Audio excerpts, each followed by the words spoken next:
Your responsibility is to pour as much love and kindness and support and whatever you can offer. And then you have to just let go, like hold everybody with open hands. And that your job is not to control the fruit, what happens, their decisions, their choices, what happens in life, right? You just do what you can with what you have and then just release.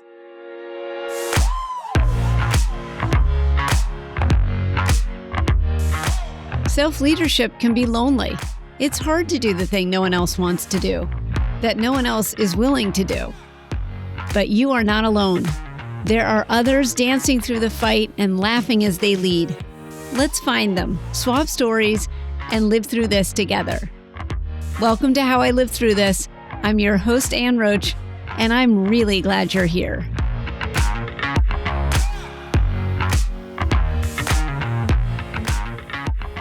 I am so humbled and grateful to be speaking with Teresa Goines today.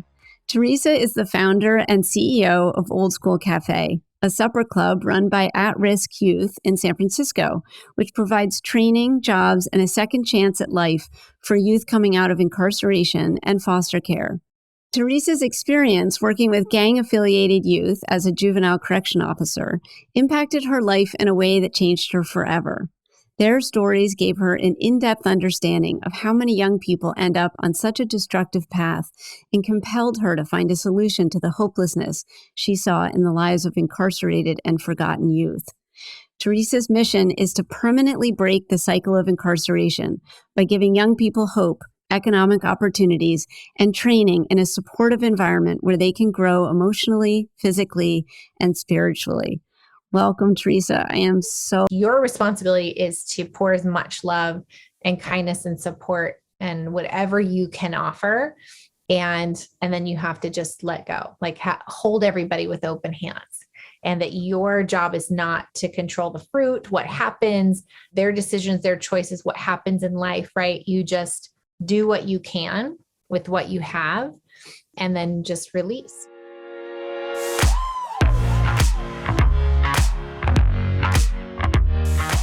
Self-leadership can be lonely. It's hard to do the thing no one else wants to do, that no one else is willing to do. But you are not alone. There are others dancing through the fight and laughing as they lead. Let's find them, swap stories, and live through this together. Welcome to How I Live Through This. I'm your host, Ann Roach, and I'm really glad you're here.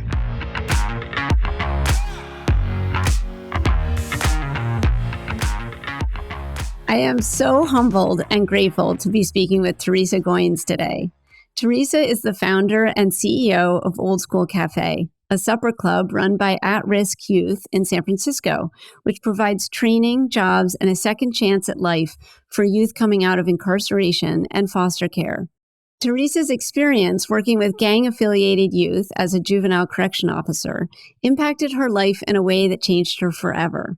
Their stories gave her an in-depth understanding of how many young people end up on such a destructive path and compelled her to find a solution to the hopelessness she saw in the lives of incarcerated and forgotten youth.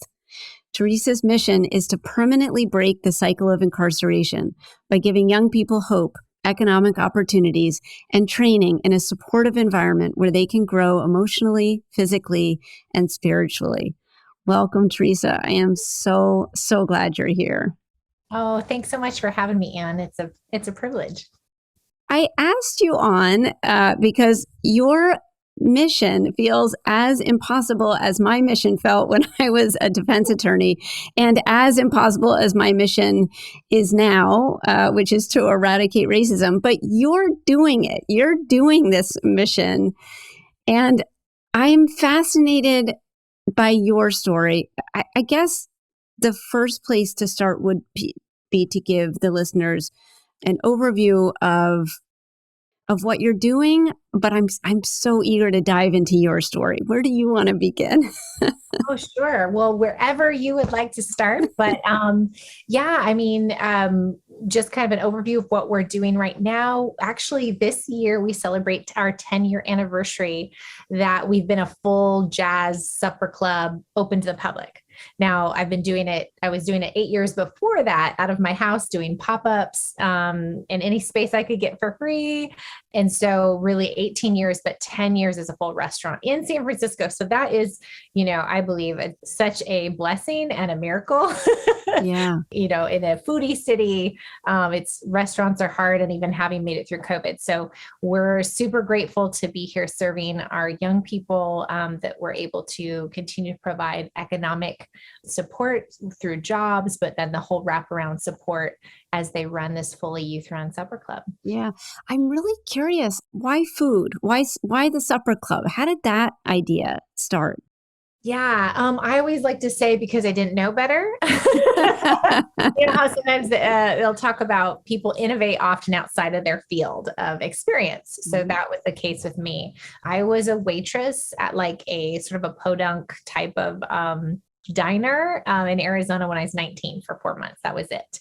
And so definitely not fine dining for months. You're just kind of learning. I was sort of the host, the server, making the salads, cleaning up, Yeah. But it was enough to know how hard it was that I was like, this is the one thing I don't ever want to do, is own a restaurant. The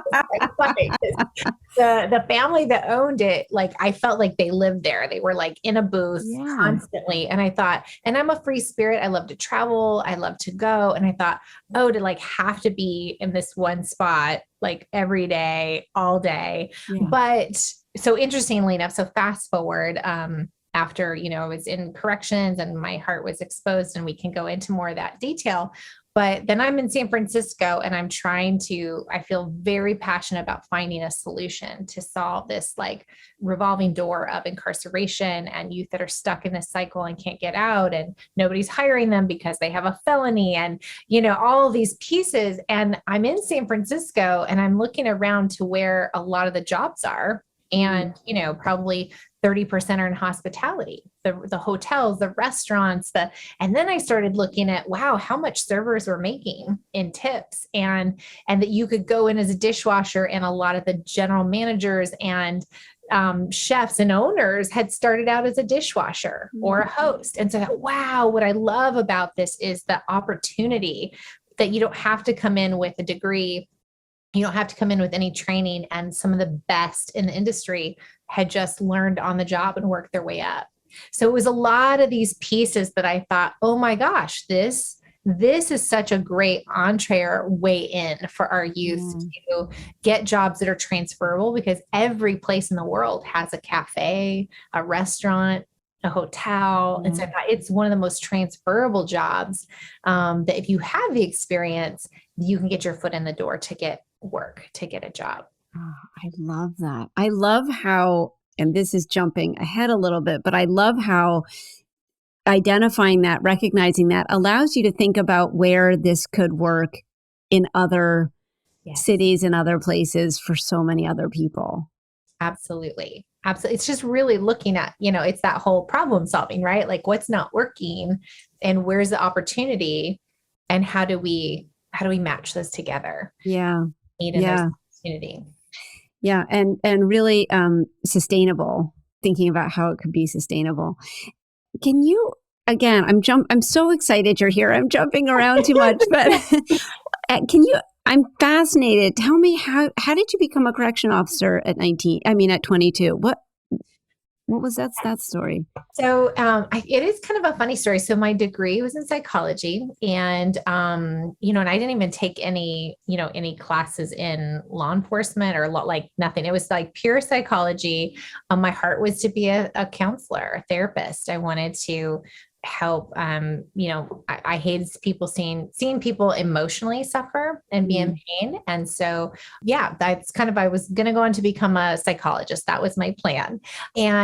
But then I did the internships, all the typical ones as a psych major would do. I did, there was a boys mental health ward that I worked in.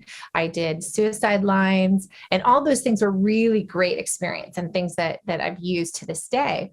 But I was like, that doesn't feel like a fit. This is not something I want to do like full time. And I was just kind of interested in law enforcement. The things I were thinking, I probably just watched too many, FBI shows or something growing up.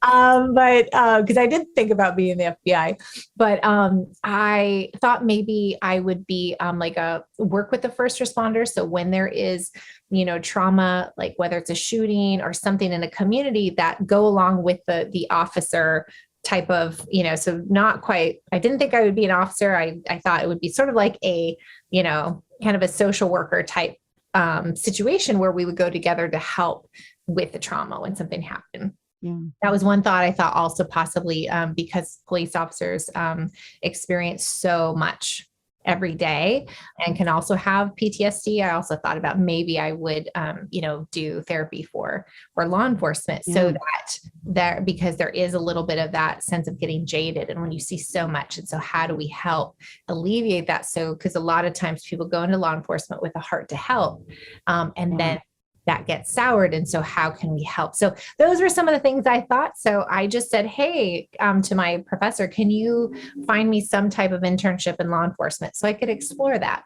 And so he found a probation officer it was actually with the adult heavy offender unit that was willing to take on this little, 20-year-old, 21-year-old. And it was one of the best experiences I ever had. So his name was Sergio Martinez, and he believed in me. He, when his boss would be on any of the calls, he'd make his boss make me wait in the car. But if his boss wasn't there, he took me into every situation, so I went into stakeouts and drug busts. And I kind of got to be in all the action as this college kid, but he taught me so much about respecting people. So even with the, those that were on his caseload, the way he still treated them with respect, firmness, but respect. And I just was so like a sponge, all that he was teaching me. And so it was really interesting. It was great work. I was learning a lot. And so they offered me a position when I graduated, but with the juvenile division. So I thought, okay, I love what I'm learning. I'll do this for a couple of years and then go on to get my master's and PhD. And then my world was rocked. Once I started working with juveniles that were caught in a system, I didn't know how many young people we incarcerate in our country. And when you get to know them, you're working with them. I was doing double shifts. And so you pretty much feel like you're a parent to these kids. And I just heard their stories, and one after another. And, you have 14 and 15-year-olds that don't have any hopes or dreams, or don't ever expect to have a life outside of prison, outside of violence, outside of trauma.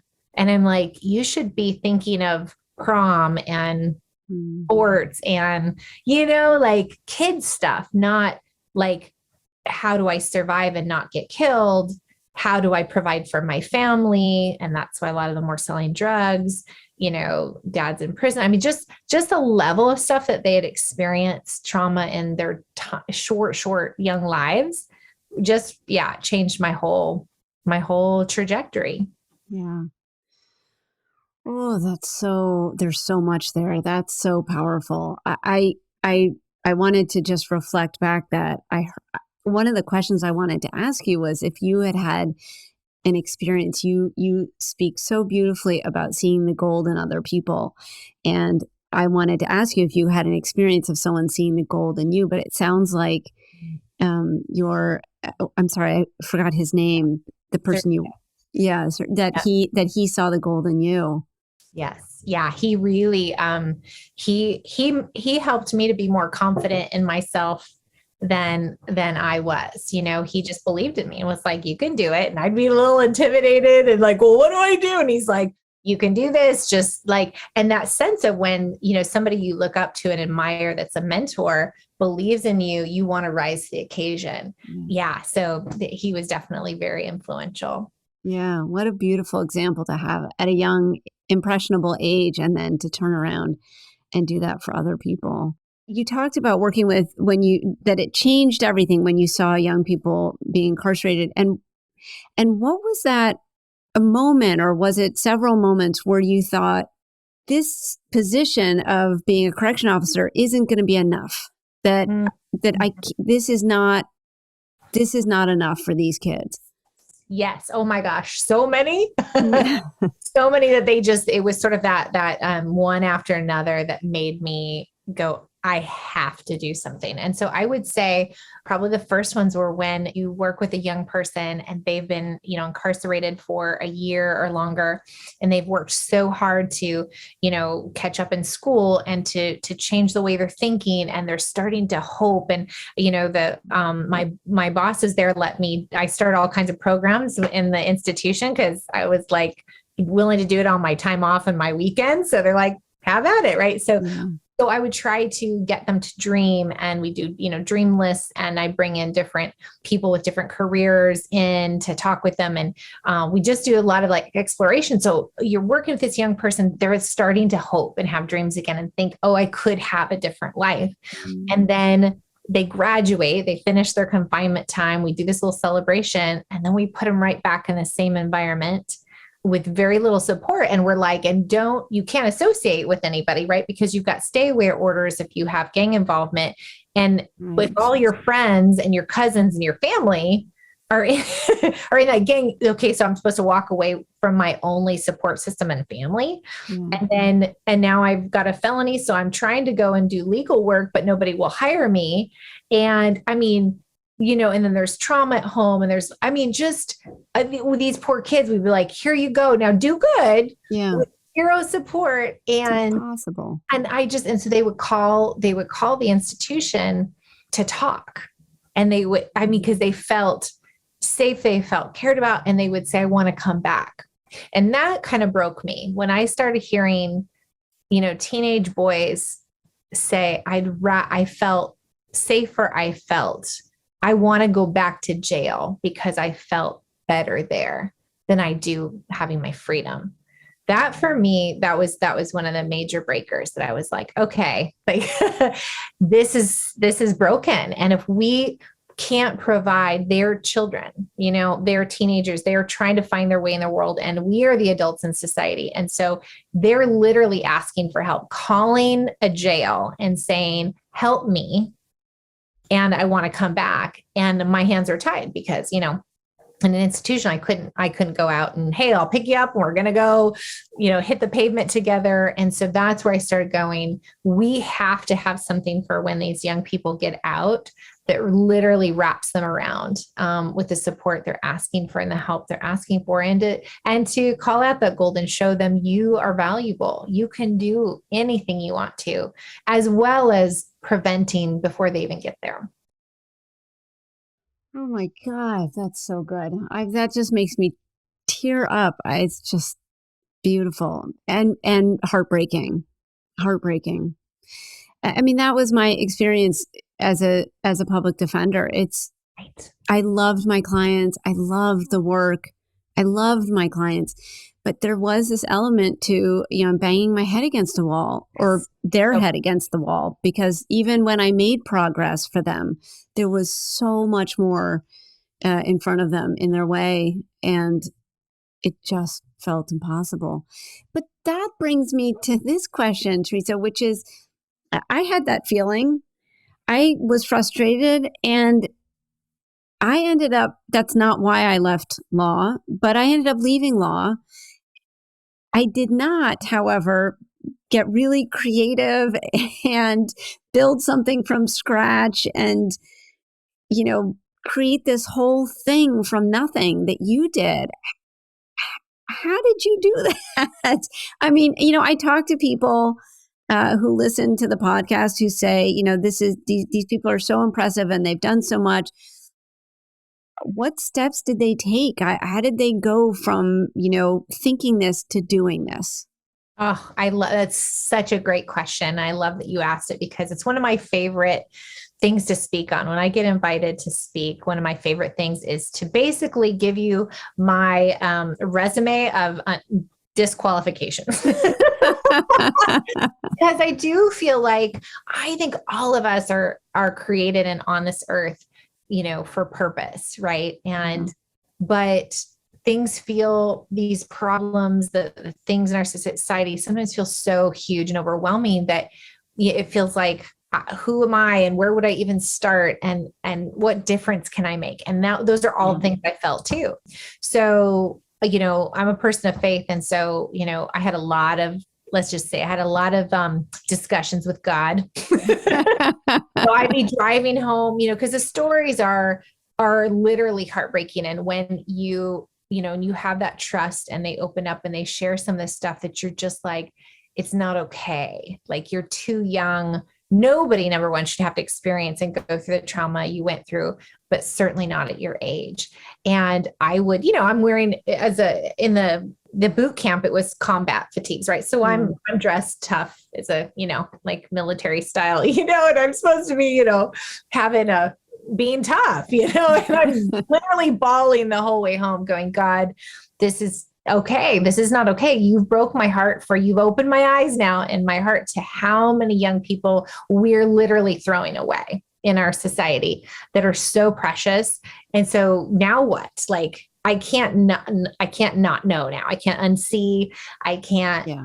So I felt this like strong, I have to do something because my eyes have been open and I can't just walk away especially when you have kids calling saying, please help, and I was only 22, 23, but I felt, I'm like, I'm an adult. So I'm now a part of society that is responsible to do something, right? And to do better. And so I started praying and I said, God, give me, I grew up in Arizona with chickens and pigs out in the country. Like I have zero qualifications. How am I going to help? Like, I don't know I also don't, I don't even know how to speak the lingo. It just felt like so not cool, right? To be able to how am I even going to relate and be able to, all these things. I just had this whole list of kind of mad at God for breaking my heart for something that I felt completely unqualified to do anything about.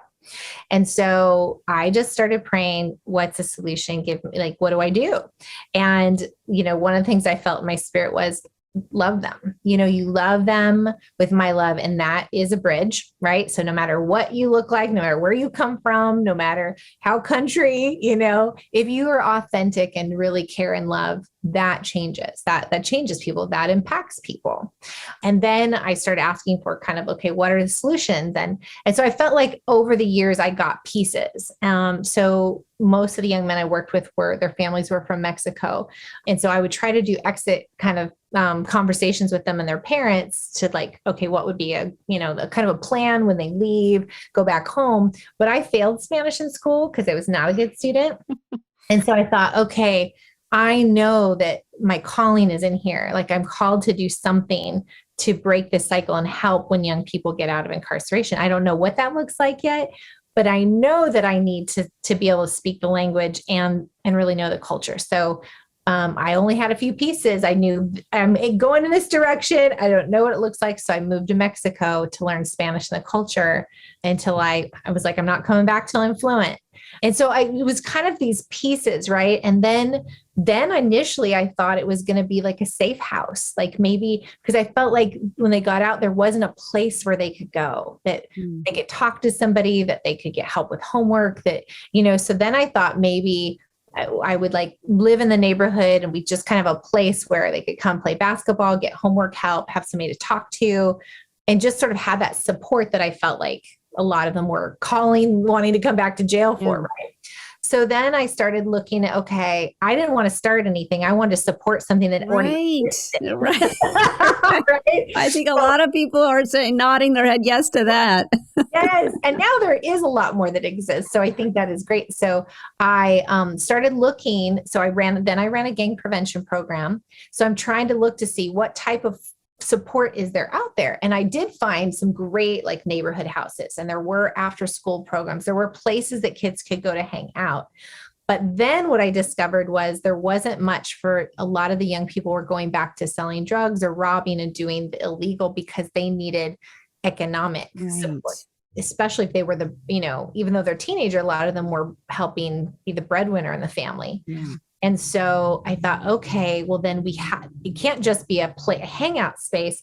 We have to address the fact they need to be able to make money legally and have that sense of control and pride and, economic support. So that's where I started thinking, okay, this piece. And so then it just started to come. And like I mentioned, I started thinking about restaurants, where the jobs were okay. Like, again, I'm trying to find something like that at the time, this was not, social enterprises were not that well known 18 years ago.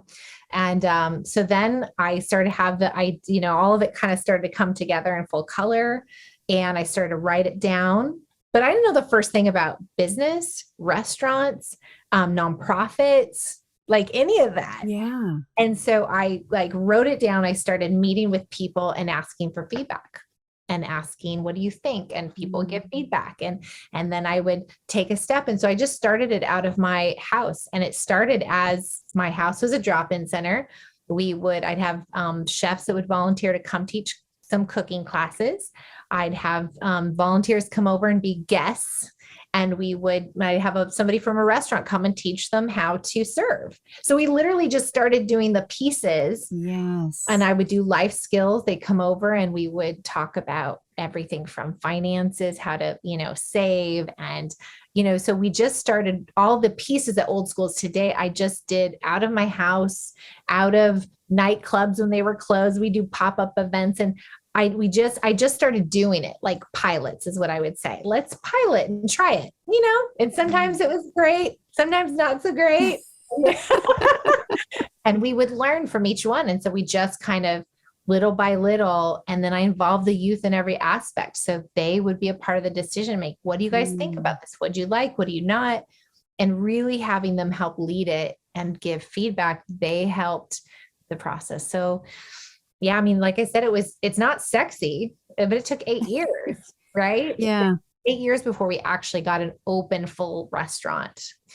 So it was a process. Yeah. Oh God, there's so many great nuggets in there. That idea of you just take one step, just the one step that's in front of you and try it. And then the thing that really strikes me too about what you're saying, Teresa, is, there's so many things, but there's this other piece of that word love is so prominent in everything about you and everything about Old Skool. And I have to say everything about this season, everyone I've talked to in this season, changing or working to change an industry from within it's all been about loving the community that they're standing in. And the thing that's really striking me about what you're saying is that you weren't doing this for a community, you were doing this with a community, and because you really love them. And that makes all the difference in the world.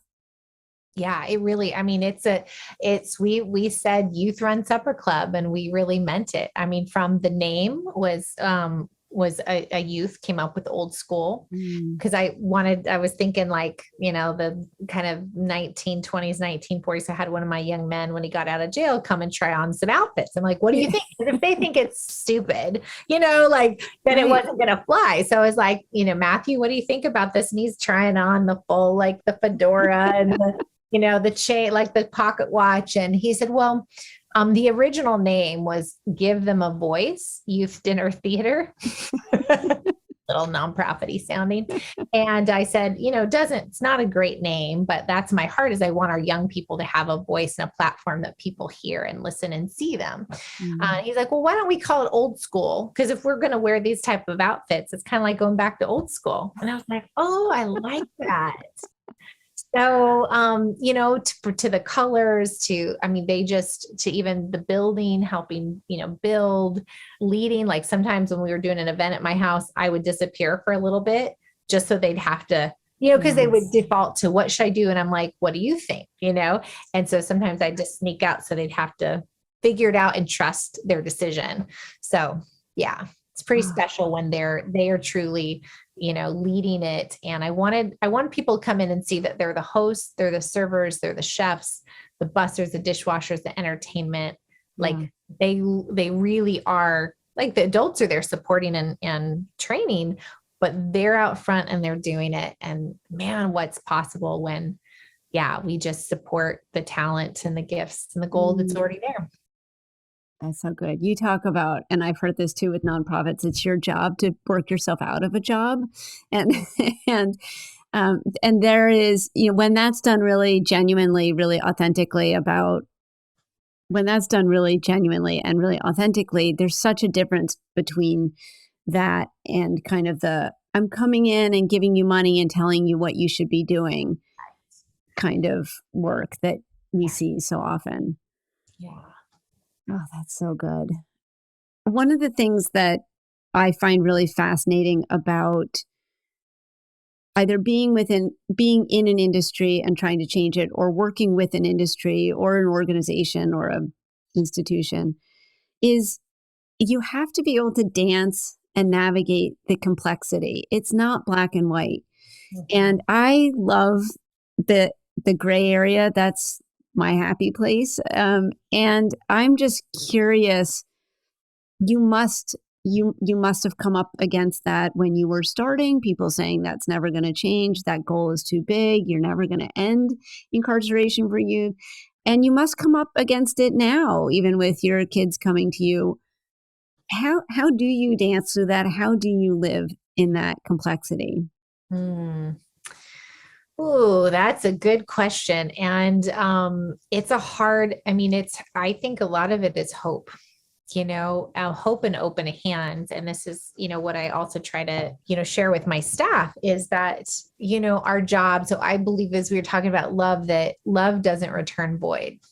I just don't believe it does. So even if you never get to see it in your lifetime, if you authentically and genuinely love people, love somebody else, and you give kindness and love and whatever you're called to, like how to bless somebody, whether you ever see any fruit of it or not, like that's not going to return void, And so that helps me. And I think early on, I had a lot of really hard stuff happen with several of the kids. And I got really discouraged. I felt like nothing makes a difference. We had several kids that, when I was just starting and it's in my house and we've only got pop-ups, I only had a things for them once in a while. I didn't have anything daily. Right. And a few ended up getting incarcerated. Just some really tragic things happened. Another young lady was shot and killed. I was just mentoring her, teaching her how to dance salsa for her senior project. And she was so excited to join Old Skool. And then unfortunately was shot and killed. And so kind of these things back to back just made me feel like, does anything even make a difference? Like, why am I like killing myself to try to do something? You get into all that like doubt of, feels too big and feels like nothing makes a difference anyway.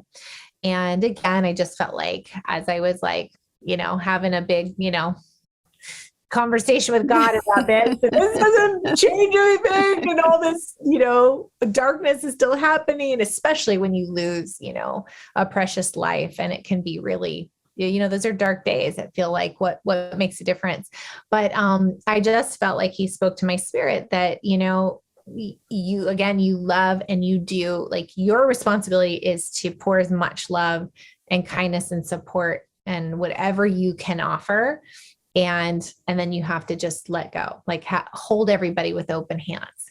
And that your job is not to control the fruit, what happens, their decisions, their choices, what happens in life, right? You just do what you can with what you have and then just release, and that was life-saving for me because I had to keep hoping that even if I didn't see it, that it was making a difference. And of course, now with many more years down the line, I'm so grateful I didn't give up because we have got to see a lot of that fruit. And also, letting go of the outcome, that it's okay if I don't see the fruit. We'd love to see the fruit. And I still want to see it every day. It's so encouraging. You get those messages that a youth comes back and says, thank you so much. And, they tell you the impact and you're like, oh, that's such a gift. But even if none of them ever, shared that, and if I never saw like that should still be, my actions should still be the same. Yeah. And it occurs to me too, as you're saying that, and as I was as I was watching you say that, it was filling me as well, that when you show up in love, when you show up with love, it fills you.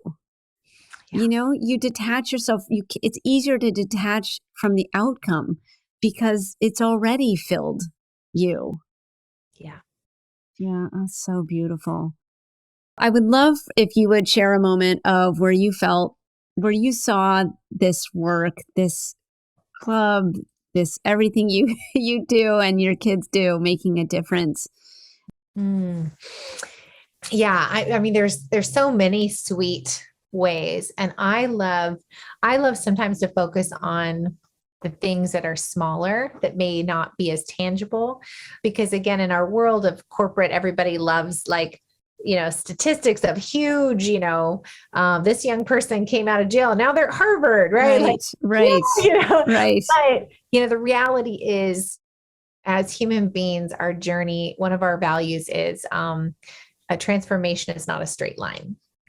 And so success and transformation is often very, up and down, up and down, up and down. I know for me, like, goals or things I have, like, I'd love to just be like, I decide and then, man, it's all upwards and forward, right? But it's like, oh, I've got good intentions, and then a week or two, and then like, oh, and back to my old patterns and like that, right? Why am I not working out? Why am I not, So the things that I notice that I think are really powerful are, when a young person comes in and they're somewhat flat, they don't smile much, they don't trust, they don't talk about, like there's a lot of like walls for protection for good reason. And also like you don't share that stuff. And when quickly you see they come into an environment where they see their peers trusting and feeling safe and loved, and they start to smile, those for me are huge. When you see a young person that just feels like the weight of the world just gets taken off for a while, like that when they're there, they can feel like a kid, they can feel, like a teenager, and begin to smile and trust. And then when they open up and they share with you, what they haven't told anybody else that they've been carrying by themselves. I mean, that stuff sometimes, man, messes me up. I'm thinking, you haven't told you've been carrying all of this trauma and weight. And when they trust you to, and you get the opportunity to help carry that with them and say, you're not alone. And then you see that, like that weight lift, and you see them feel connected, and you see them feel a part and wanted and loved and accepted and not judged. And I mean, you can literally see it and feel it. That to me is like, whoa, that's worth $1 million. That's worth more than them making it into Harvard to me. Of course, I want them all to go to college, but when they know their identity, that they're valuable and they're precious and they're not a mistake, that their life is not a mistake. Young people that have been suicidal, that have chose to not take their life. I mean, I think about like literally several young people that may have taken their life, that were suicidal, that to get to walk alongside to say, no, you and your life are too valuable and you're wanted, and for them to not choose that path or to hurt somebody. And then the next thing I would say is watching it break generations. So I love watching some of my alumni be parents. Yeah. And watching them love their children in the way that I know they never received it is like, whoa. I'm like, you're my hero. Like, I know you never experienced what you're giving to your little boy or little girl. And that's just, to me, it's like, wow, that's so powerful. Oh my God. This entire conversation, I've just been like, my heart, I think I can feel it bursting open. It's so powerful and beautiful. Where do you see the work that you've done establishing Old Skool Café, but even more than that, instilling hope, demonstrating, showing young people that they are loved and valuable, and demonstrating what love looks like when you meet somebody with that? Where do you see the future of what the seeds that you've planted?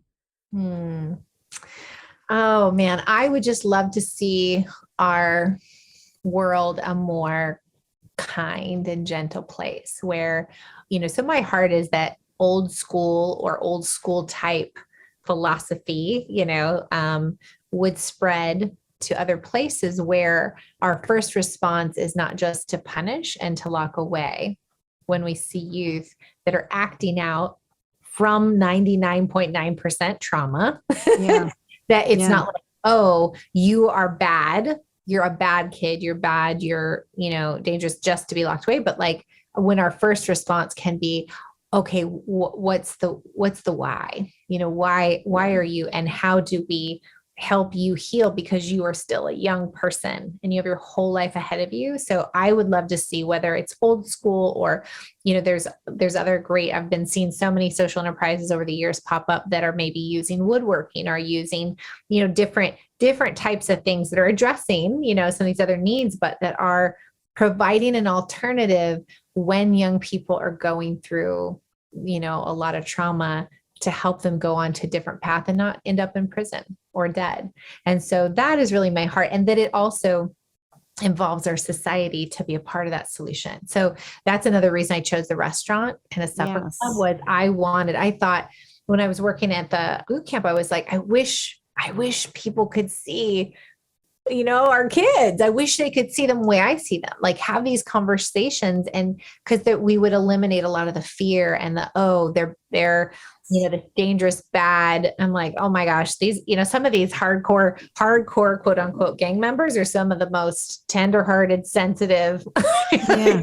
But I thought that that's not connecting. Our society's not seeing that side, that there are kids. And so I thought if we could have a place that's a natural, like everybody gathers around food and a table, in a place that helps connect these areas in society that are usually very separated. And then it becomes easy to dehumanize and pass laws and mass incarceration when you have no connection to it personally. But what if we could create spaces that people are connecting to the people that these laws are affecting? And that's kind of my heart for our nation, to become a more compassionate, more loving, and we respond to our children with how can we help you heal and thrive and have the life you're meant to have, versus just, building more prisons. Oh, I love that. I'm deeply involved in storytelling. I work as a coach in a storytelling workshop. But what you're talking about is not just telling somebody else's story, but allowing somebody else to see that story in real time, up close. Yeah. That's really powerful. Oh, it's just beautiful. Thank you so much for talking to me. I will have everything up on my on the podcast page, but is there anything else that you wanted us to know, or any place you wanted to direct us? Yeah, I would just revisit a couple of things that loved your question. I'm really passionate about people not dismissing those little pricks in your heart when something, you see something, you're a cause, something, pricks your heart, and you go, oh, like I feel like I want to do something, and you don't know how. You have mentioned like just taking steps, trying, just investigating, be curious, see is there something out there that's already existing that I could be a part of, and if not, like just trying things, taking some steps, because every step you'll figure out the next step. Even if it's a quote unquote failure, you learn from that and go, oh, okay, maybe not that, but let's try this. And so I guess that would be my biggest thing, is to not be afraid to connect with people that maybe are outside of your world, not be afraid to try things to make a difference, because I think the more that we do care about what's happening to our brothers and sisters, in our world, and get involved, even if it's not perfect, even if it's messy, even if we feel totally unqualified, so much growth and healing comes through building those connections and bridges. And anybody's welcome, Old Skool Café. If you're in the area or you visit San Francisco, we'd love for you to come and join us. And there's always ways to get involved and donate, eat, or do something in your community that's going to make a difference.